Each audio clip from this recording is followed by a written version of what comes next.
శ్రీ గురుభ్యో నమః. శ్రీ సాయి లీలామృతం అధ్యాయం 22. దైవం మానుష రూపేణ.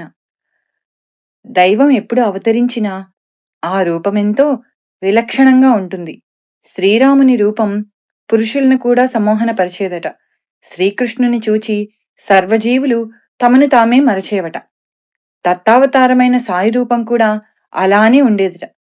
ఆయనను సగుణమేరు నాయక్ తన్మయుడై కన్నార్పకుండా చూస్తుంటే సాయియే పిచ్చివానిలా అలా చూస్తావేమి అనేవారు. దేనిమీద నిలవని మనస్సు సద్గురువు మీద నిలుస్తుంది. అదే ధ్యానమంటే. వారు మన మనస్సును, చిత్తాన్ని అంటే ఇతర ఆలోచనలు హరిస్తారు. సాయికి తమ గురువు దగ్గర అలానే జరిగిందట. నేను ఆయన పాదాలొత్తాను. అవి చెప్పలేనంత మృదువుగా ఉన్నాయి. ఆయనెంతో ప్రసన్నంగా నవ్వారు.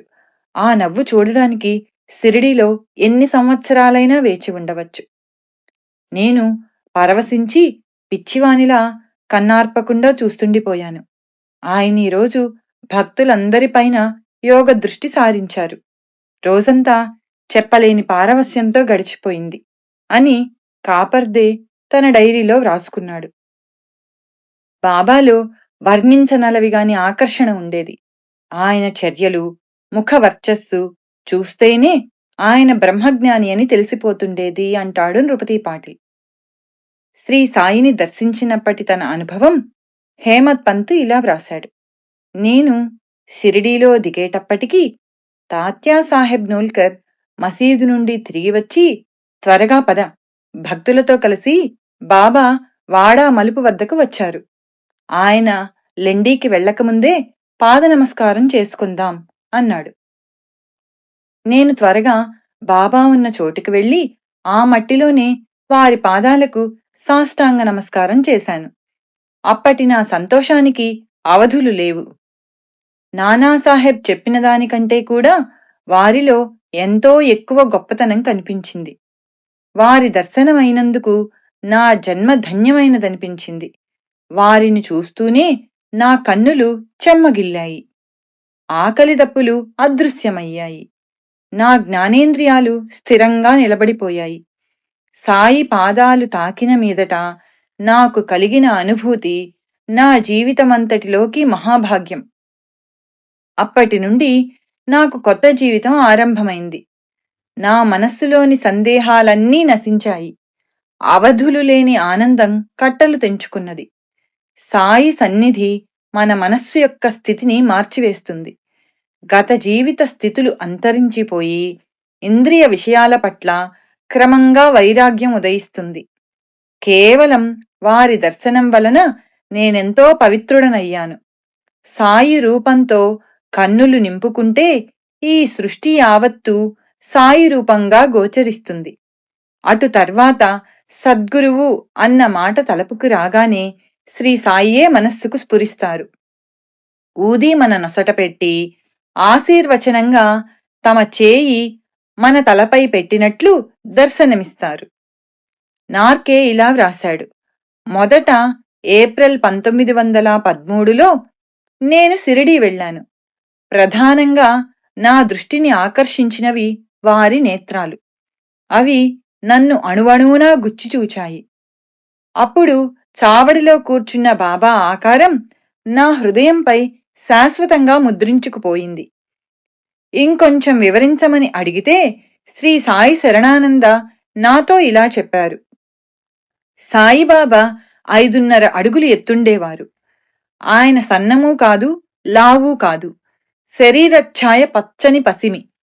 వారి కనుగుడ్లు నీలంగా ఉండి చీకటిలో మెరిసేవి. అది భక్తులెంతో విశేషంగా చెప్పుకునేవారు. ఆయన నవ్వు ఎంతో మధురంగా ఉండేది. ఉద్ధవరావు దేశపాండే ఇలా చెప్పాడు. బాబా దేహఛాయ ఎప్పటికప్పుడు మారుతుండేది. ఒక్కొక్కప్పుడు అప్పుడే తీసిన అరటిపూచ మీద బంగారు రంగు ఎండపడుతున్నట్లు ఉండేది. శ్రీ సాయి యొక్క దివ్య లీలలు, మనోహరమైన వారి రూపము, అత్యంత పరిశుద్ధమైన సాధు జీవితము ప్రజలనెందరినో సుదూర ప్రాంతాల నుండి కూడా షిరిడీకి తరలివచ్చేలా చేశాయి. ధనికులిచ్చిన కాన్కలతోనూ విలువైన వస్తువులతోనూ అక్కడొక సంస్థానం రూపొందింది. కాని బాబా మాత్రం తమ యొక్క ఫకీరు జీవితంలో ఎట్టి మార్పు రానివ్వలేదు. ఆయన తెల్లవారుఝామునే లేచి ధుని దగ్గర స్తంభానికి ఆనుకుని కొంతసేపు నిశ్చలంగా ధ్యాన నిమగ్నులయ్యేవారు.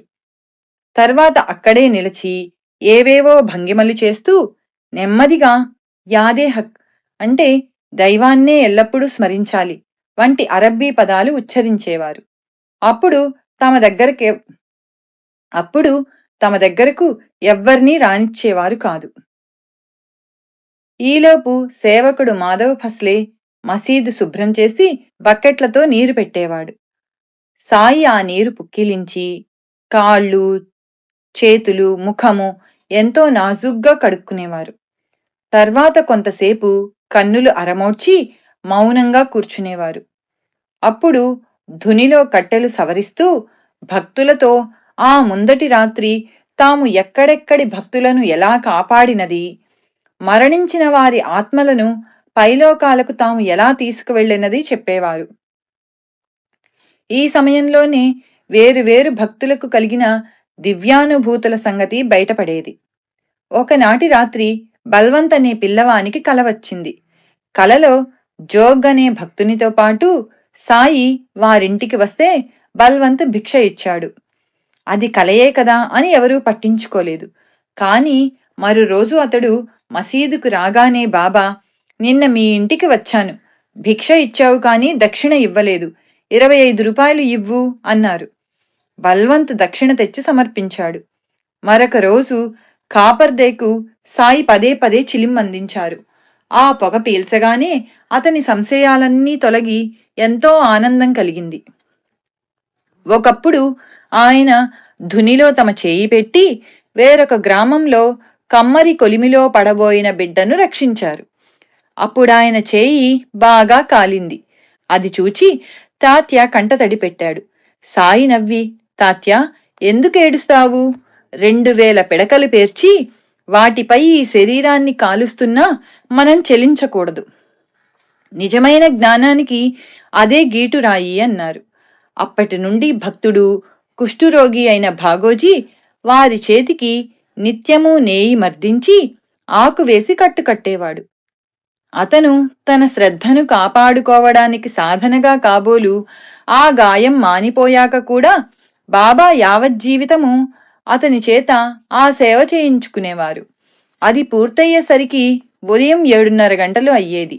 మొదటి రోజులలో బాబా 3-4 రోజులకొకసారి ఈ సమయంలో బావి దగ్గరకు వెళ్లి కాళ్ళు చేతులు కడుక్కుని నీరు పుక్కిలించి ఉమ్మివేసేవారు. కుష్ఠురోగులు ఆ నీరు వంటికి రాసుకునేవారు. ఎందరికో ఆ వ్యాధి తగ్గిపోయింది. తర్వాత భక్తులు 2 రాగి హండాలలో వేడి నీళ్లు, 2 బిందెలు చన్నీళ్లు మసీదులో పెట్టి చుట్టూరా తెరలు దించేవారు. సాయి ఆ నీరు కలుపుకొని సుమారు 1:30 సేపు స్నానం చేసి ధుని దగ్గర నిలబడేవారు. సన్నిహిత సేవకులు వీపు, మెడ, తల తుడిచేవారు. యోగికి చన్నీటి స్నానం చేసి తీరాలన్న నియమము యోగశాస్త్ర గ్రంథాలు నిషేధించాయి.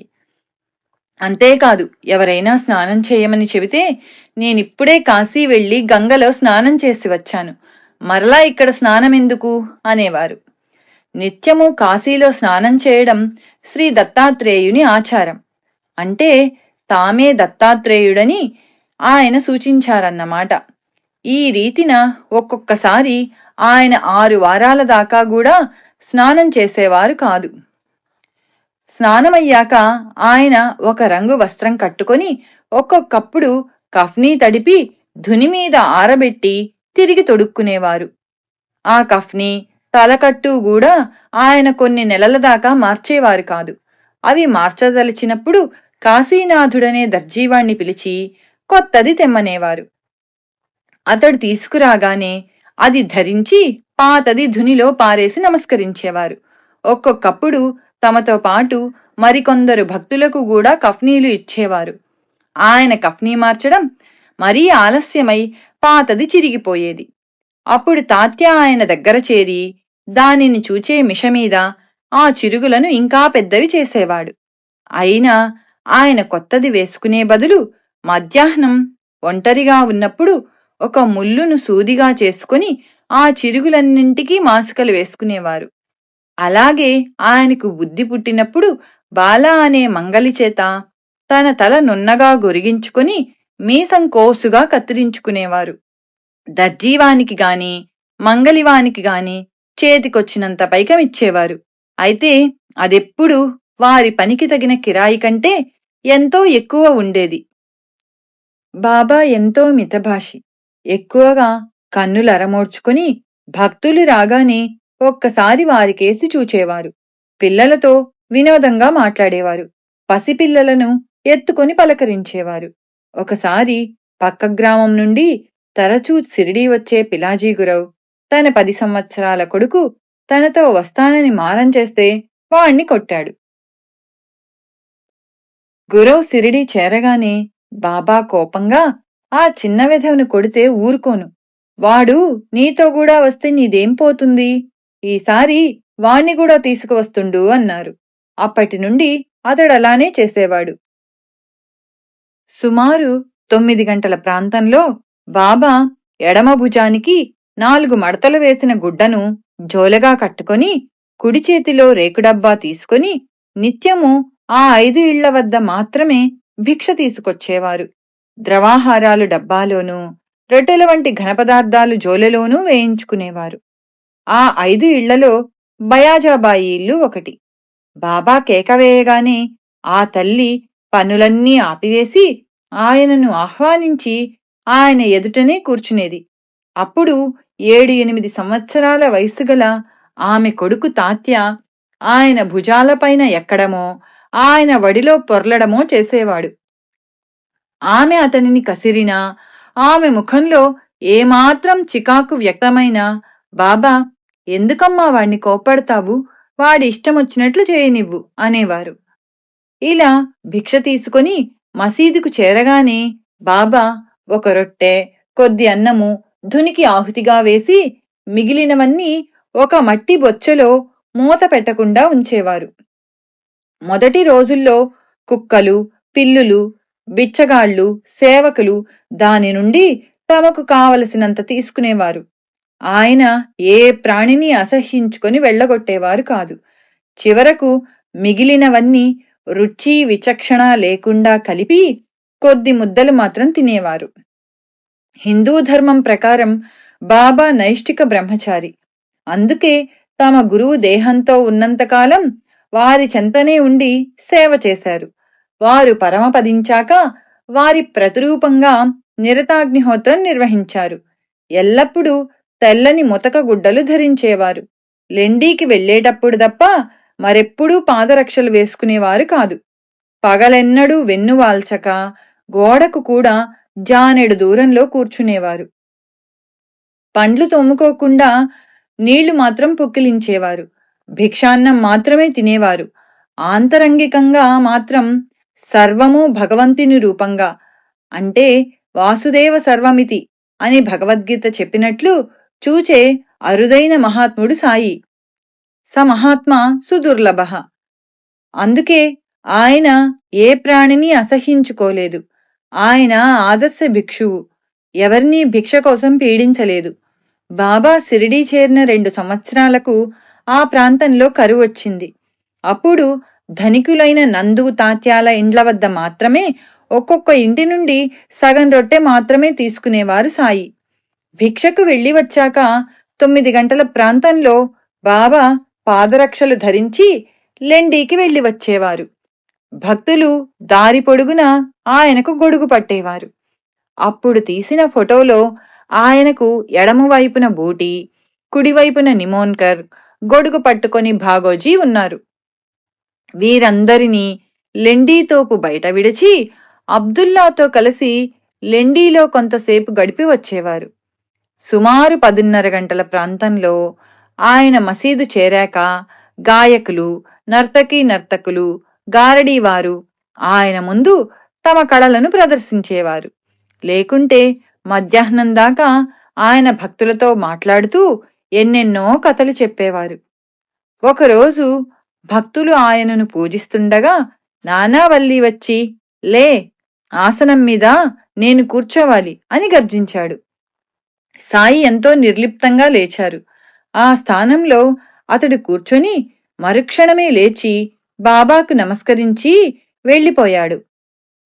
మరొకప్పుడు హరిద్వార్ బువా అనే సాధువు రోజూ మసీదులో ఒకే చోట కూర్చునేవాడు. ఒకరోజు చిన్నపిల్ల ముందుగా వచ్చి అక్కడ కూర్చున్నది. ఆ సాధువు ఆ పాపను కసిరి అక్కడ నుండి లేపేసి అక్కడ కూర్చున్నాడు. వెంటనే బాబా ఉగ్రులై మసీదు నుండి అందర్నీ వెళ్ళగొట్టేశారు. కొద్దిసేపట్లో ఆ సాధువు మళ్లీ అక్కడ కూర్చోబోతే సాయి అతన్ని మరలా వెళ్ళగొట్టారు.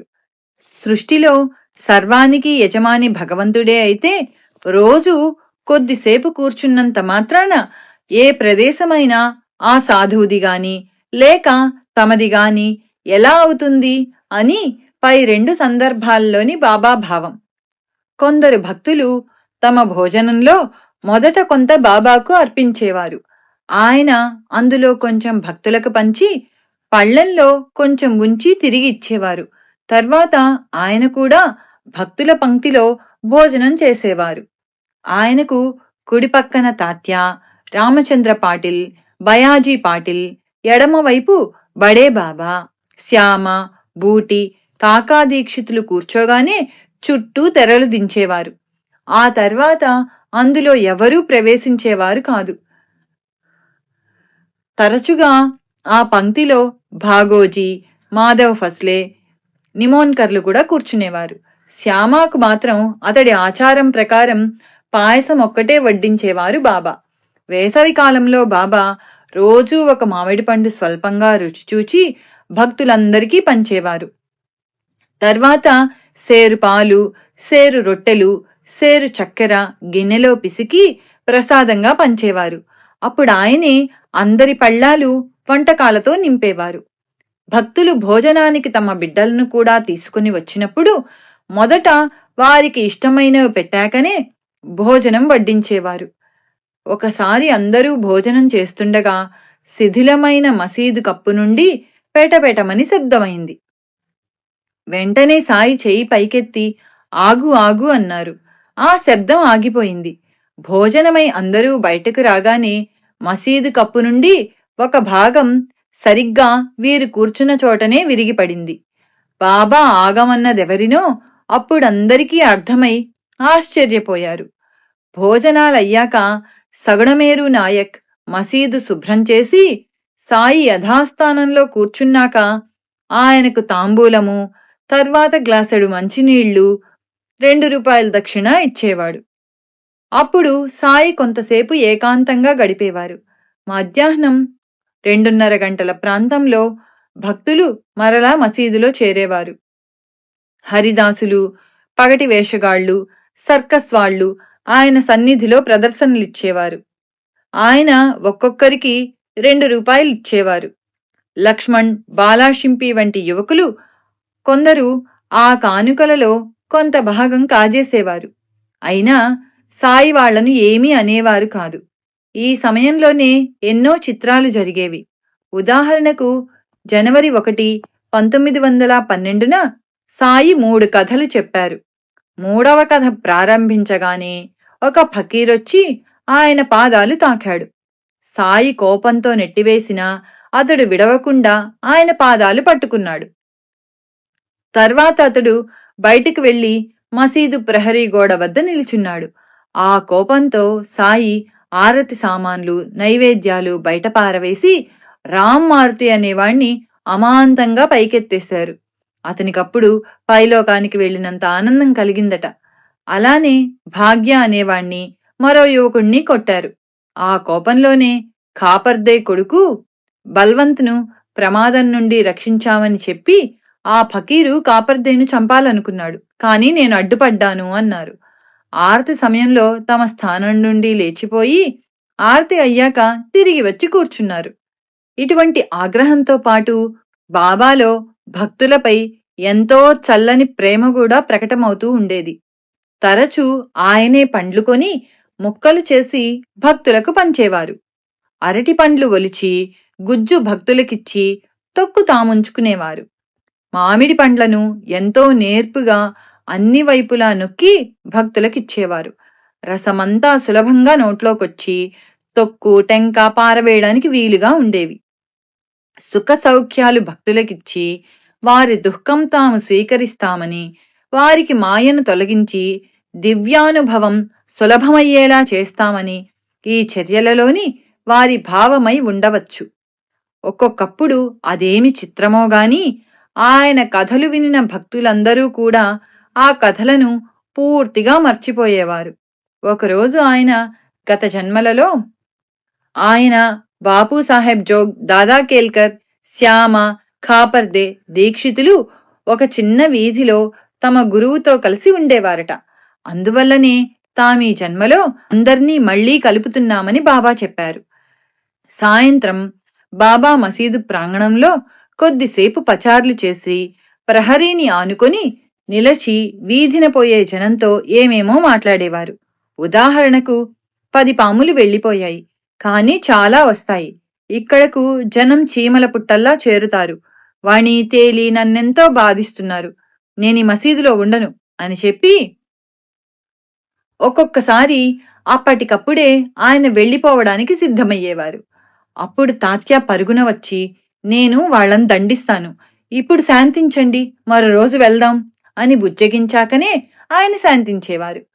సాయంత్రం 5 గంటల ప్రాంతంలో బాబా మరలా లెండీకి వెళ్లి వచ్చేవారు. అప్పుడు పిలాజీ గురవు మసీదు ముందు సన్నాయి వాయించగానే ఆయన ఆవేశంతో వాడు నన్ను తిడుతున్నాడు అని అతని మీదకు కొట్టడానికి వెళ్లేవారు. అతడు చిక్కకుండా తప్పుకొని మరీ వాయించేవాడు. తర్వాత కొంతసేపు ఆయన మసీదుకు చావడికి మధ్య పచార్లు చేసేవారు. తర్వాత 6 గంటలకు ఆరతి అయ్యేది. అప్పుడు కొంతసేపు సత్కాలక్షేపం జరిగేది. బూటి 1914లో ప్రఖ్యాత గాయకుడైన ఖాన్ సాహెబ్ గాన కచేరీ ఏర్పాటు చేశాడు. అందరూ మసీదు ముంగిట సమావేశమయ్యాక ఆ గాయకుణ్ణి మరాఠీలో భజనలు పాడమన్నారు బాబా. అతడు ఆయనకు నమస్కరించి తుకారాం రాసిన హేచీదాన్ దేగా దేవా అంటే దేవా ఒక మనవి వినుమా అనే పాట ఎంతో మధురంగా పాడాడు.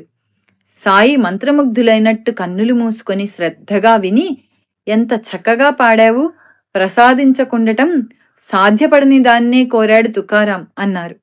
ఆ తరువాత బాబా ఆ రోజు భక్తులు సమర్పించిన దక్షిణంతా అందరికీ పంచేసేవారు. ఆయన లెక్క పెట్టకుండా జేబులో చెయ్యి పెట్టి చేతికొచ్చినంత ఇచ్చివేస్తున్నా ప్రతి భక్తునికి ఎప్పుడూ ఒకే మొత్తం ముట్టేది. ఇలా నిత్యము బడే బాబాకు 50 రూపాయలు, తాత్యాకు 35 రూపాయల నుండి బాగోజీకి 4 రూపాయల వరకు ముట్టేది. క్రొత్తవారికి ఎంత అవసరమో అంతే ముట్టేది. శ్రీరామనవమి వంటి ఉత్సవాలలో దాదా కేల్కర్కు, బడే బాబాకు 2 నోట్ల కట్టలు పేదలకు పంచమని బాబా ఇచ్చేవారు. అలా ఆయన పంచే దక్షిణ రోజుకు 500 దాకా ఉండడంతో బ్రిటిష్ ప్రభుత్వం పన్ను వేయదలిచింది. ఆ లెక్క వ్రాయడానికి హిందువునో ముస్లింనో నియమిస్తే పక్షపాతం చూపుతారని చక్రనారాయణ్ అనే క్రైస్తవుణ్ణి నియమించారు. ఆయన వైరాగ్యాన్ని గమనించి చివరకు అతడు కూడా భక్తుడయ్యాడు. ఇలా తనకున్నదంతా సర్వులకు ఇచ్చివేసి తను వారి ప్రేమపై జీవించే భిక్షువుగా మాత్రమే ఉండగలవాడు నిజానికి భగవంతుడే, త్రిమూర్తి స్వరూపుడైన దత్తాత్రేయుడే. ఆయన కృతవీర్యుని కుమారుడైన అర్జునునికి సామ్రాజ్యమిచ్చి తాను సాధువుగానే ఉండిపోయాడు. ఆయన యొక్క అవతారమైన శ్రీ నృసింహ సరస్వతి కూడా ఒక రజకునికి మరు జన్మలో రాజ్యమిచ్చి తాను యతిగా ఉండిపోయారు. 3వ దత్తావతారమైన మాణిక్య ప్రభువు భారీ ఎత్తున దాన ధర్మాలు చేస్తూ కూడా ఫకీరులాగానే జీవించారు. 4వ అవతారమైన అక్కల్కోట స్వామి పాదసేవ కోసం నాటి రాజులు పోటీ పడుతుంటే ఆయన మాత్రం ఒక మఠమైనా లేని అవధూతగానే జీవించారు. శ్రీ సాయి కూడా ఇటువంటి మహారాజే. శిథిలమైన మసీదే ఆయనకు రాజభవనం. ధునిలోని విభూదియే ఆయన యొక్క ధనం. చినిగి ఉన్న కఫ్నీయే చీనాంబరం. సట్కాయే ఆయన రాజదండం. తల చుట్టూ రుమాలే వారికున్న రత్నకిరీటం. భిక్షగాళ్లే వారి కొలువులోనివారు. ఆయన వద్ద ఎప్పుడూ ఉండే ఇటుకరాయి, గోనె పట్టాలే వారికి దిండు పట్టుపరుపులు. ఒక రేకు డబ్బా, కొద్ది మట్టి కుండలే వారికి స్వర్ణపాత్రలు. మసీదు ముంగిటనున్న పెద్ద రాయియే వారి సింహాసనము. పోనీ ఇంతటి దానకర్ణుడు ఎవరేమిస్తే అదల్లా తీసుకున్నారా? ఒకనాడు కొందరు బోయీలు పరదాలు కట్టిన పల్లకీ తెచ్చి మసీదు ముంగిట దించారు. ఒక రాణిగారు ఒక వాసన కట్టిన బిందె మసీదులోకి పంపింది. దానిని విప్పి చూసిన భక్తుడు, బాబా, ఇది బంగారం అన్నాడు. సాయి తమ హృదయాన్ని చూపుతూ ఎగతాళిగా, బంగారం ఇదా లేక అదా అన్నాడు. అతడు మైకంలోంచి మేల్కొని, మీరే అసలైన పెన్నిధి అన్నాడు. అయితే దానిని వెంటనే తిప్పి పంపేయ్ అని ఆజ్ఞాపించారు సాయి. ఆ మహారాజు ముందు ఆ రాణిగారు బిచ్చగత్తెయి తుచ్చమైన బంగారం తీసుకొని పోవలసి వచ్చింది. రాత్రి భక్తులందరూ భోజనాలకు వెళ్ళాక 9 గంటల ప్రాంతంలో తాత్యా తెచ్చిన రొట్టెలు తీసుకుని ఈ వివరం అతడే ఇలా చెప్పాడు. రోజూ రాత్రి పాలు, బెల్లంతో పాటు రొట్టెలు కాని, సంగటి ముద్దగాని తీసుకువెళ్ళి బాబా ముందు ఉంచేవాణ్ణి. ఆయన కొంచెం తిని కొంచెం నా నోట్లో పెట్టి ఆ పాత్ర దూరంగా పెట్టగానే దానిని కోండ్యా ప్రసాదంగా తీసుకునేవాడు. తర్వాత అతడు కొన్ని కిళ్ళీలు సిద్ధం చేసేవాడు. సాయి వాటిలో కొన్ని తిని మిగిలినవి భక్తులకు విసిరేవారు. వాటిని భక్తులు ప్రసాదంగా తీసుకునేవారు. బాబాకు తాంబూలం అంటే ఎంతో ఇష్టం. రాత్రి పగలు కూడా వేసుకునేవారు. కొంతకాలం తర్వాత వాటిని రాధాకృష్ణ అయి సిద్ధం చేసేది. అవి తిన్నాక బాబా ఎక్కువగా మంచినీరు త్రాగేవారు. అప్పుడు పవళింపు ఆరతి జరిగేది. భక్తులు తుకారాం, జ్ఞానేశ్వర్ల ఆరతి పాడుతూ ఉంటే బాబా శ్రద్ధగా చేతులు జోడించి నమస్కరించేవారు. ఆరతి అవగానే బాబా పడుకునేవారు. మొదటి రోజుల్లో ఆయన ఎప్పుడూ ఒకే గోనెపట్ట పడకగా వేసుకునేవారు. పగలు దానిపైనే కూర్చునేవారు. కొంతకాలానికి భక్తులు సమర్పించిన దుప్పట్లు ఒకదానిపైనొకటి తామే పరుచుకొని పడుకునేవారు. కాని క్రమంగా ఆ సేవ భక్తులే చేయసాగారు. ఎంత చిన్న మడత వచ్చినా వాళ్లు దుప్పట్లన్నీ తీసి సరిగ్గా వేయవలసిందే. ఒకసారి దీక్షిత్ ఆయనకొక మంచం తెస్తానన్నాడు. మహల్సాపతిని కింద విడిచి నేను మంచం మీద ఎలా పడుకునేది? అతనిని దానిపై పడుకోమని నేను క్రింద పడుకోవచ్చు అన్నారు బాబా. అతడు వారిద్దరికీ చెక్క పలకలు ఇస్తానన్నాడు. కాని బాబా అంగీకరించలేదు. వారికి దోమల బాధ నివారించాలని దోమతెర కడదామంటే ఆయన ఒప్పుకోలేదు. ఒకసారి పట్టుదలగా కడితే ఆయన కోపంతో దానిని పీకి అవతల పారేశారు. ఇలానే తీవ్రమైన వేసవిలో ఆయనకు చల్లదనం ఇవ్వాలని భక్తులు మసీదు ముంగిలి నీటితో తడిపేవారు. కాని సాయి ధునిలో ఎక్కువ కట్టెలు వేసి వేడిమి పెంచి దాని దగ్గర కూర్చునేవారు. అలాగే చలికాలంలో ఆయనకు మంచు సోకకుండా మసీదు ముందు భాగానికి రాత్రి సమయంలో భక్తులు దట్టమైన గుడ్డ వేలాడదీసేవారు. అది చూచి ఆయన ఎగతాళిగా, అవునవును, మీరంతా నన్నిలా కాపాడకపోతే ఏమైపోతాను అని వెంటనే గంభీరంగా, మీరు నన్నేమి కాపాడగలరు, నేనే మీ అందరినీ కాపాడుతాను అనేవారు. మసీదులో బాబాతో పాటు తాత్య, మహల్సాపతి కూడా ఉండేవారు. మహల్సాపతి ఆయన పాదాలొత్తేవాడు. అతనికి నిద్ర తూగితే ఆయన తట్టి లేపేవారు. అతనిని రాత్రి లఘుశంకకు కూడా బయటకు పోనివ్వక మసీదు నుండి దిగితే చచ్చిపోతావు జాగ్రత్త అనేవారు.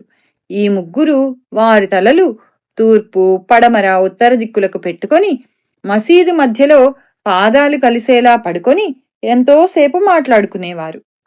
వారిలో ఎవరికి నిద్ర తూగినా రెండవ వారితో కలిసి సాయి అతనిని అటూ ఇటూ ఊపి అతని తల, వీపు, కాళ్ళు నొక్కి నిద్రలేపేవారు. ఇలా 14 సంవత్సరాల పాటు తాత్య మసీదులోనే నిద్రించాడు. అతను తండ్రి మరణించాక మాత్రమే ఇంట్లో పడుకునేవాడు. అతడు ఈ విషయం గురించి ఇలా చెప్పాడు.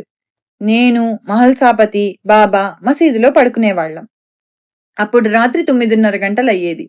కొద్దిసేపటికి మహల్సాపతి లేచి ప్రమిదలలో నూనె నింపి వత్తులు సవరించి బాబా రొట్టెలు పెట్టుకునే కుండ మీద మూత పెట్టి ధునిలో కట్టెలు వేసేవాడు.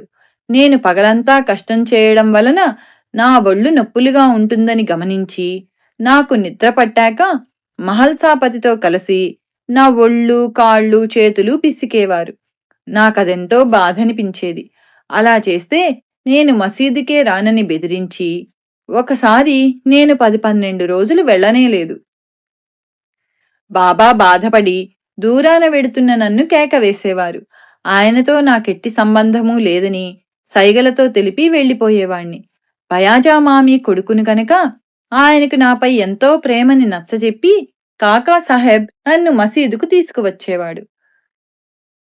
ముందటి అధ్యాయాలలో మనం గమనించినట్లు మహాద్భుతమైన శక్తి, ఈ అధ్యాయంలో గమనించినట్లు సాటిలేని వైరాగ్యము గల సాయి కేవలం ఒక సామాన్య మానవునిలా, అంతకంటే కూడా అసమానమైన వినమ్రతలతో ప్రవర్తించేవారు. కొన్ని సమయాలలో మహల్సాపతి, తాత్యా వంటి భక్తులతో చెలగాటమాడేవారు. తాత్యా తలపాగా దాచేసి అతడు వెతుక్కుంటుంటే వినోదించేవారు. ఒక్కొక్కప్పుడు దానిని తామే ధరించి అతని నడక చక్కగా అనుకరించేవారు. తాత్యా కూడా సాయిని ప్రేమగా మామా అని పిలిచేవాడు. వారిద్దరూ నిజంగా మామా మేనల్లునిలా మసలుకొనేవారని ప్రధాన్ రాశాడు. అలానే మసీదులో ఆ ఇద్దరే ఉన్నప్పుడు బాబా మహల్సాపతి కాళ్ళు పిసికి అతను వారిస్తే, పర్వాలేదులే, మనిద్దరం ఒకటే, అందరూ నన్ను గొప్పవాడనుకుంటారు కానీ అది నిజం కాదు, నేను నీలాంటి వాడినే అనేవారు. తాత్యా కూడా ఇలా చెప్పాడు. ఒకనాడు బాబా అకస్మాత్తుగా నా పాదాలు తాకారు. నాకెంతో బాధనిపించి మీరిలా చేయవచ్చా అన్నాను. నోర్ముయ్, మీకేం తెలుసు అని చేతులు విడిపించుకొని మరలా నా పాదాలు తాకి నమస్కరించి జయదేవా జయదేవా అన్నారు. ఇటువంటి చనువు వల్లనే సన్నిహిత భక్తులు అప్పుడప్పుడు ఆయన మాటలకు ఇవ్వవలసిన విలువ ఇవ్వలేక కష్టాలకు గురి అవుతుండేవారు. ఒకరోజు తాత్య, బాబా, శివరాత్రికి టాంగాలో జజూరీ వెళ్ళి వస్తాను అన్నాడు. బాబా, ఎందుకంత బాధ అన్నారు. అతడు, నీవెప్పుడూ ఇంతే, అడ్డుపుల్ల వేస్తావు అన్నాడు. సాయి చికాకుగా సరే పో అన్నారు. అతడు బయలుదేరిన కొద్దిసేపట్లో టాంగా బోల్తా కొట్టింది. అతడు గాయాలు తుడుచుకుంటూ మసీదుకు చేరగానే సాయి అతనిని చూచి నవ్వి, చెబితే బుద్ధి ఉండక్కర్లా, అడగడమెందుకు, వద్దంటే వెళ్లడమెందుకు అన్నారు. అలానే బాలాభాటే కూతురు సాయిబాయి కోసం కాకా దీక్షిత్ మంచి పెండ్లి సంబంధం తీసుకొచ్చాడు. బాబాతో చెప్పగానే ఆయన, అంతకంటే ఆమెను అప్పా అనే వంటవాడికివ్వడం మేలు అన్నారు. సమయం చూచుకొని అతడు మరలా ఆ ప్రస్తావన తేగానే ఆయన చికాకుగా, వాడికే ఇచ్చి చేసుకోపో, ఏడ్చుకో అన్నారు.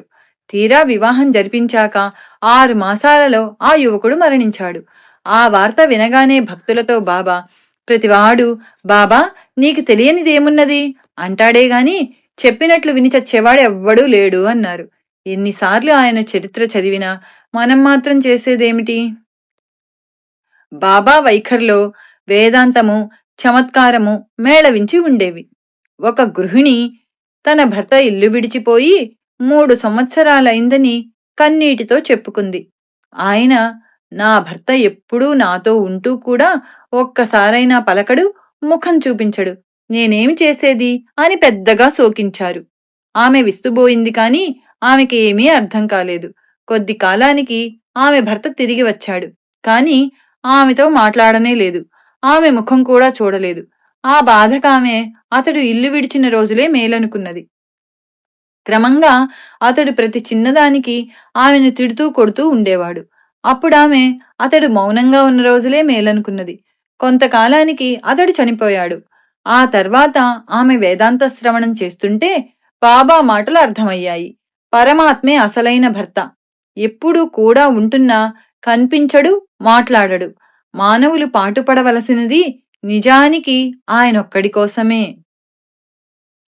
శ్రీ సచ్చిదానంద సమర్థ సద్గురు సాయినాథ్ మహారాజ్ కీ జై. అవధూత భరద్వాజ మహారాజ్ కీ జై. హరి ఓం గురుదేవ దత్త. శ్రీ సాయి లీలామృతం అధ్యాయం 22 దైవం మానుష రూపేణ సంపూర్ణం.